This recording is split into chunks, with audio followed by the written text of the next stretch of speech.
Hey, what's up everybody? Welcome to Car Question. I can say to you that I fulfilled a dream today by driving this awesome beast, the Nissan GT-r, Godzilla by its name. And this is the kind of car that scared me a little bit. The last time that I felt this way was probably back in the old days of the first version of the Viper GTS. It was kind of impressive because of its amount of power, that brute force, but also because of how unpredictable this car could be. But today I feel a little bit the same way when I get into such a fast car, and it's an amazing car. So let's talk about the specification and the road handling of this Nissan GT-r. The engine, VR38 DETT. It's a 3.8 liter twin turbocharged 24 valve V6. Each engine are handcrafted by their own master technician in a clean room environment. Think about some scientists working to handcraft you the better engine possible. This is amazing. You've got aluminum cylinder block with high endurance, low friction plasma sprayed bores, aluminum pistons, iridium tip spark plugs, pressurized lubrication system with thermostatically controlled cooling and magnesium oil sump pan, and you even got a secondary air intake system to rapidly heat the catalyst to peak cleaning efficiency. It's a sequential multi-point injection and it's controlled electronically. So what else can you say? The engineer developed this engine thinking about a race car, one of the most powerful out there, and everything is think to make it powerful but also resistant. It's good for 565 horsepower at 6,800 RPM. So that's a screamer, and the sound under acceleration is just amazing. 467 pound-feet of torque between 3,300 RPM and 5,800 RPM. So major power, because the red line is going to be at 7,100 RPM and you need to use 93 octane fuel. So that's a problem right here, because in Canada, Quebec, well, we only got 91. It's hard to find 93, so you've got to use octane boost in this one. But hey, be careful, it's written right there on the fuel door that if you use, first of all, if you're using lower than that octane fuel, you're crazy, okay? You're dumb. I don't know what's happening with you, but it's written on the paper that you're gonna damage also your engine. So be really careful with the octane requirement with the Nissan GT-r.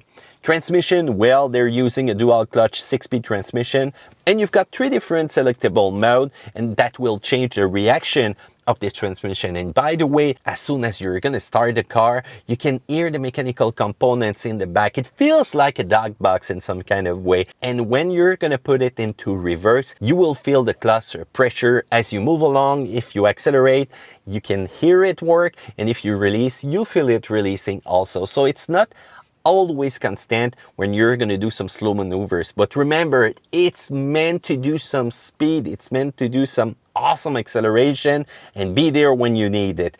And talking about that, you can put it into manual way and use the paddle shift right here also. And you will have a shift light telling you that, hey, it's time that you shift gear. Don't miss it, because you're going to see that infamous red LED and you don't want that.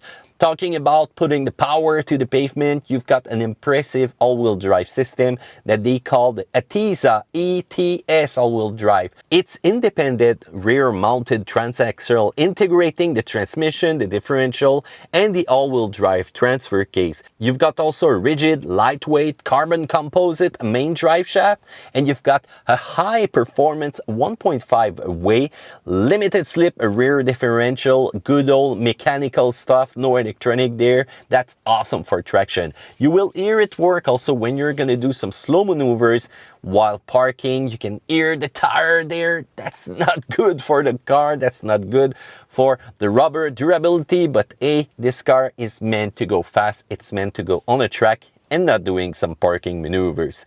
During normal driving, the GT-r will behave with its all-wheel drive system just like a rear-wheel drive car. 100% of the power can be put through the rear wheels, and it can automatically be diverted 50-50. And you've got a special yaw rate feedback control that measures the difference between the target yaw rate calculated from the steering angle and the actual yaw rate detected by the yaw rate sensor and the G sensor, and they're going to work together to adjust the torque BS accordingly. And remember, this intelligent all-wheel drive system is also checking speed, lateral acceleration, steering angle, tire slip, road surface, and the famous yaw rate.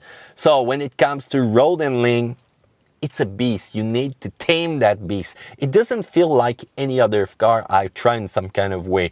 And let's talk also about the construction. This is really race car inspired. You've got the premium midship platform with hybrid unibody assembled using high precision, ultra low tolerance jigs. You've got also the use of carbon fiber in the engine chassis brace, carbon composite front crossmember and the radiator support. And the weight of the car, 3,933 pounds. So it feels heavy also in some kind of way when you're gonna move that beast around. Switch them into the Plus R mode and you're gonna be able to launch the car. You've got 3 different settings for every one of those. The first one's gonna be the transmission, and you've got the safe mode that you can use for everyday cruising and saving some fuel, but also be more comfortable. Same thing for the suspension setting also. And the traction setting, when you put it into R mode, this is amazing. It's going to be ready to give you the best launch possible. So when it comes to acceleration with that car, believe me, it's awesome. You've got so much power that you can put through the ground with this car. And the first one, it's gonna go like that. You're gonna have your neck bent, and the second gear is coming and it's still pulling strong.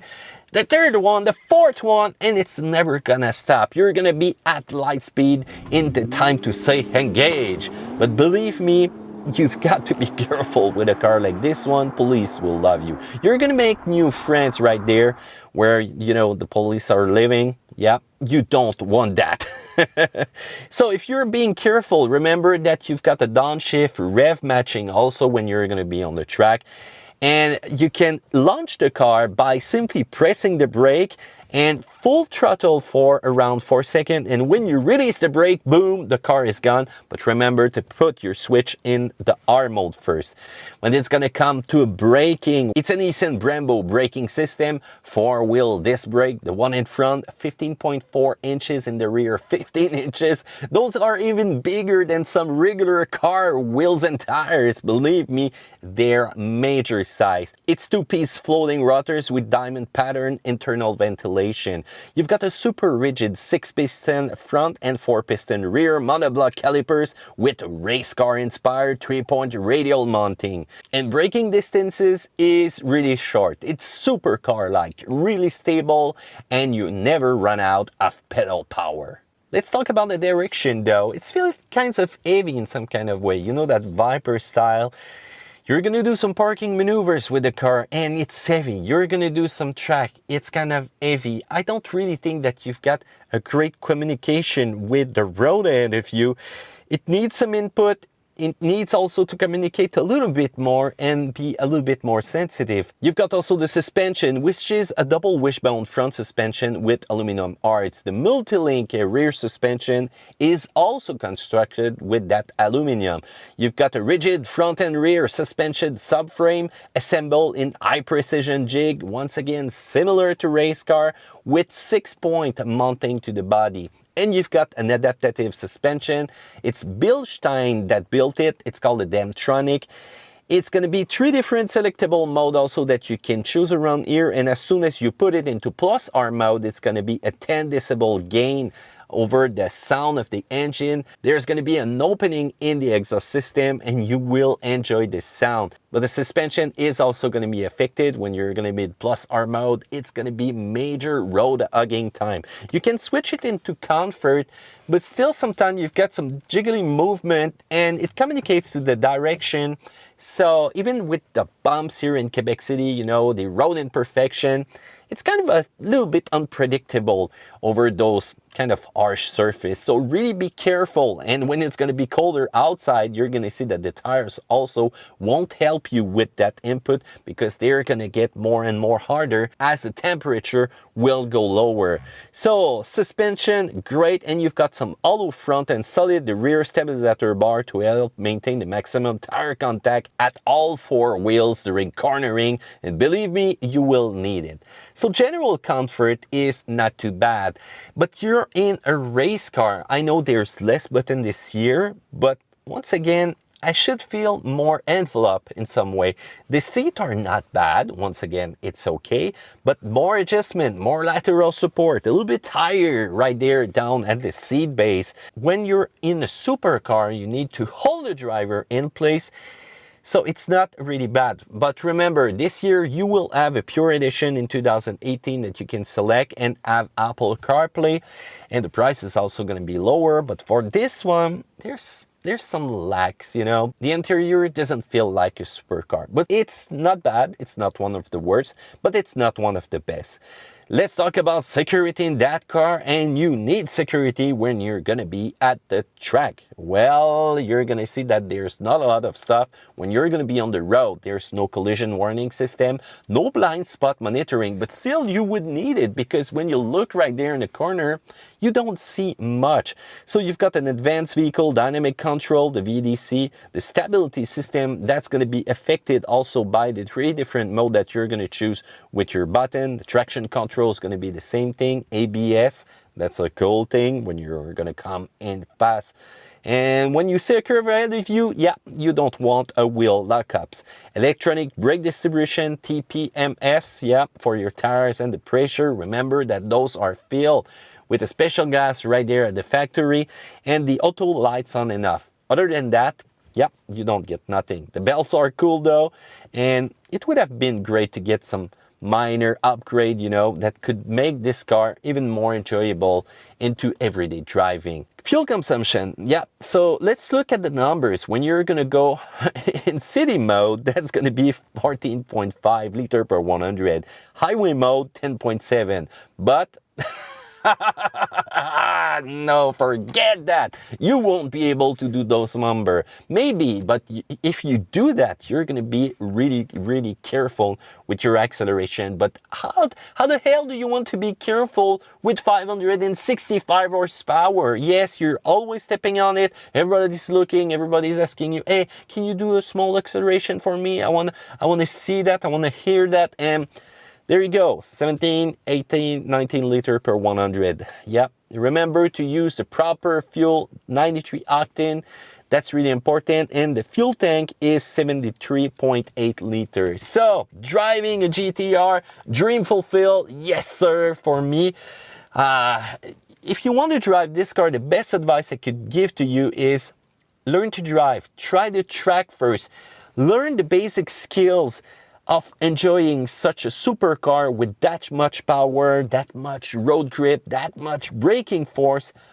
If you want to buy a supercar and you don't have any experience, well, you don't want to scare yourself with that one. And also don't forget to get a good gyro, because with the light speed acceleration, you will have always your neck bent, and you need to be careful with your body part.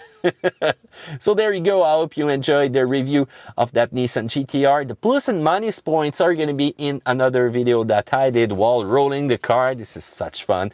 And don't forget, comments is down there below. Do a thumbs up because you like that video, and subscribe to Car Question. I have a few surprises for you next time in the next video that we're gonna do over the year. Take care.